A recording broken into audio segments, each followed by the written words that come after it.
a grateful heart, give thanks to the Holy One. Give thanks because He's given Jesus Christ, His Son. Give thanks with a grateful heart. Give thanks to the Holy One. Give thanks because He's given Jesus Christ, His Son. Let us give thanks. Today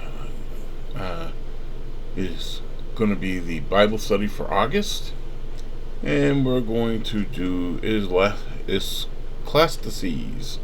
I can never pronounce that properly. And I believe we're going to be doing Ecclesiastes 6. I'm just setting that up. Ecclesiastes is kind of a thinking man's set of verses. Sometimes it's very negative, but you can learn things from both positive and negative. And so, why don't we get right into it? And just put it up on the screen. Ecclesiastes 6. I have noticed that this world is a serious injustice is done. God will give us wealth, honor, and property. Yes, everything we want, but one will not let us enjoy it. Some stranger will enjoy it instead. It is useless, and it just isn't right. We may have 100 children and live a long time, but no matter how long we live, if we do not get our share of happiness and do not receive a decent burial, then I say that a baby born dead is better off. Like I said, a little non-negative. It does that baby no good to be born. It disappears into the darkness, where it is forgotten. It never sees the light of day or knows what life is like, but at least it has found rest. More so than the man who never enjoys life, though he may live 2,000 years. After all, both of them are going to the same place. Now I'm going to stop for a minute and discuss this, because it's kind of dark, and we really should tear this apart so we don't think that this is what God is trying to get us to do. You know, He doesn't put us on this earth for no purpose. But what the writer of these verses is trying to tell us is that life, there's something more important than life.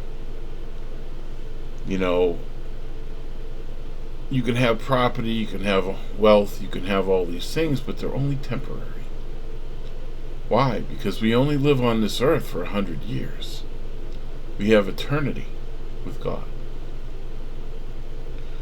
And so seeking after the things that are only temporary is kind of a foolish endeavor.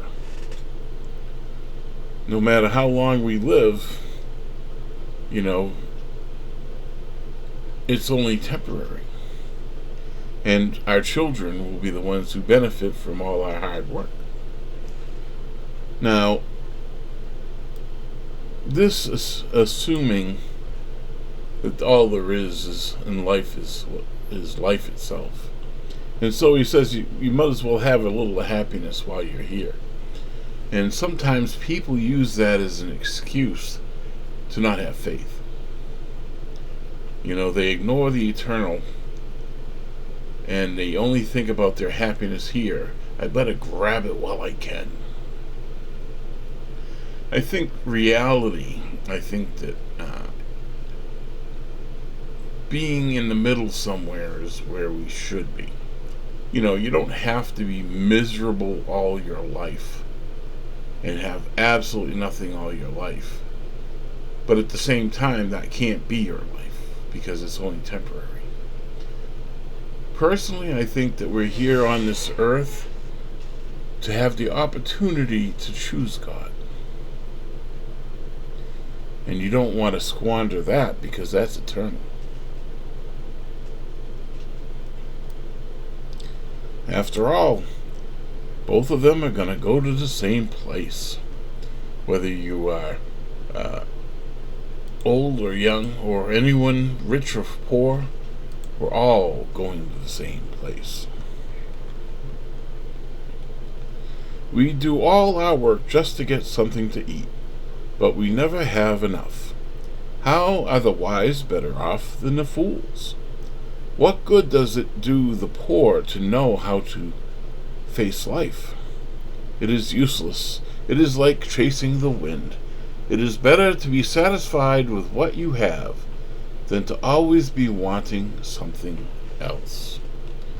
And there is a quiet wisdom in that. You could spend all your time working to own things and to have property and to have things to have fun with, but if you're working all the time, what good is it? You could be poor with no opportunity to ever have riches. To spend all your time sad and unhappy because of what you don't have is foolish as well.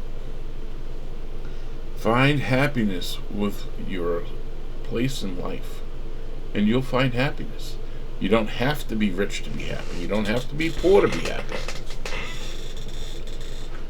If you've ever watched a third world country, like in Africa, and the children are playing in the streets, playing in the mud, playing in the water, those kids have no understanding, really, of unhappiness. They see what they have and they make use of it. And they play and joke and laugh, and just like anyone else. Even though they're dirt poor, they don't even know it.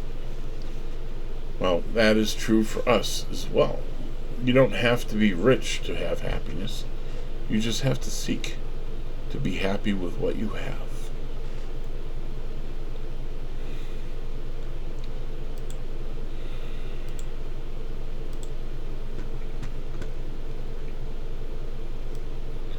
Everything that happens was already determined a long time ago.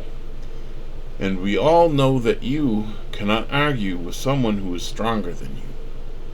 The longer you argue, the more useless it is, and you are no better off.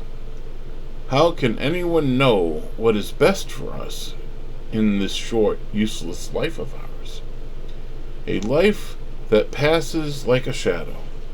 How can we know what will happen in the world after we die? This is the age-old argument. Men like to argue with God. God has a plan for our lives, and we say, well, what if we don't like it? What if we want to do something else? What if? Well, God can see the entirety of your life from your birth to your death. He knows what is good for you. He knows what will help you grow and be happy. And yet we keep trying to take the reins from Him and say we want to go wherever we want to go, even if it leads into a ditch, even if we drown in a river, even if we get lost in the woods. We want to fight, and we want to have it our way. And what that's doing is it's making you God. Instead, you could turn around and just find yourself happy with what God gives you. And you can find happiness without having to go anywhere or earn anything or do anything grand. We're all chasing after this false happiness that, we're told, oh, if you just do this, you will be happy. Well, maybe you should be able to be happy right where you are, doing what you're doing, watching and listening to what God directs you to, and just flow with the flow. And you might just find happiness in the midst of it. Something to think about. God bless you. I'm going to put some music on to end the Bible study, and then there will be a short message after for the nights.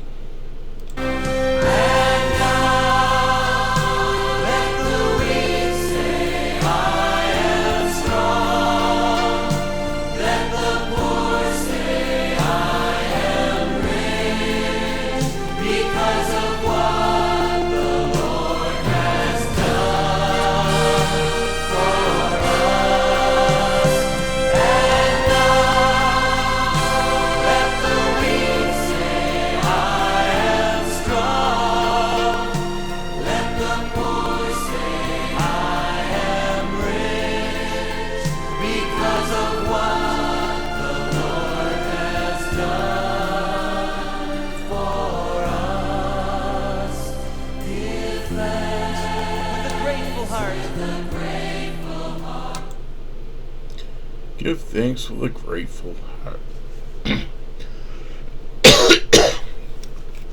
I must apologize to the Knights. Since I've been busy with Trinity of Christ Ministries, I haven't had the time to put into the Knights what I did in the past. As the Trinity of Christ is growing and becoming more insistent on my time, I've been neglecting the Knights of the Word slightly. But it's not just that. Financially, I've not been able to do what I would like to do for the Knights of the Word. So I have to work within my constraints. I would like to reach out to you, all of you Knights, and find a way to communicate back to me just how you're doing. I mean, I'm curious to see, how you're acting and serving the Lord. And since we don't have a meeting, because I haven't been able to get one for people to attend to, send me an email.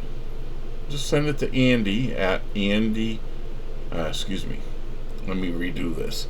Andy at Andrew, another W, Gage, Gage, .info. Just send me an email, let me know how you're doing. We're not only a knighthood serving Christ, but we should be a brotherhood, helping and keeping in touch with each other. And I'm curious how you guys are doing.